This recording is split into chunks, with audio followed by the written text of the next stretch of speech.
to kamshi yana da muhimmanci. Imam Malik yana son kamshi sosai a gashi. Imam Malik inda za mu yi amfani da yaren matasa, Imam Malik dan gayen yana son gayu sosai. Riga mai kyau yake sawa, rawani mai kyau, riguna masu kyau yake sawa Imam Malik, kuma yana son kamshi. Kullum ana ga turaren wuta a majalisinsa, kamshi yake so sosai.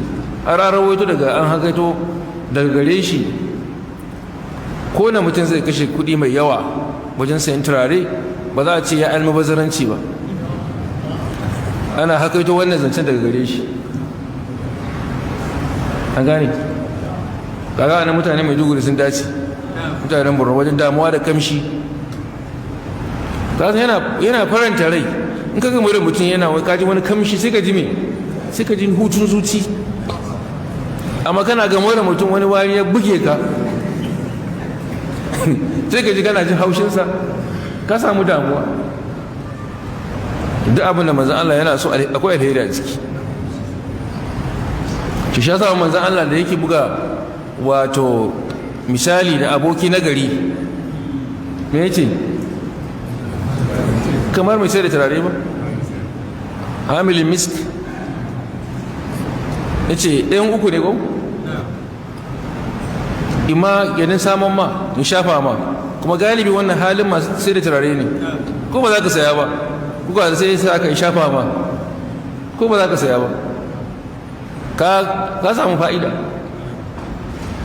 ko ka saya ka samu fa'ida, ko dai bai shafa ma ba, ko baka saya ba, ai ka ji me kamshin wannan tunanin. ba kai ne da karuwa ba, me asararka? ka samu hutun zuci, ka ji wani daɗi, ko baka bayar ba, kyauta.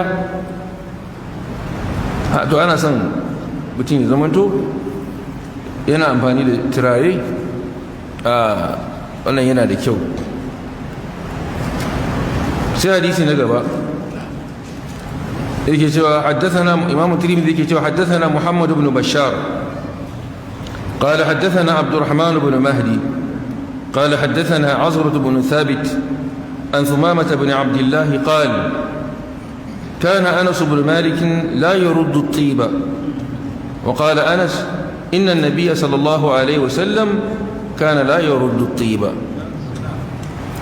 يقول إسناد ساعز وثمامة بن عبد الله شي ثمامة يتي كان أنس بن مالك، أنس بن مالك الله قال مسيدا يا كسنشي لا يرد الطيب، بايا ميدا تراري إذا أكباش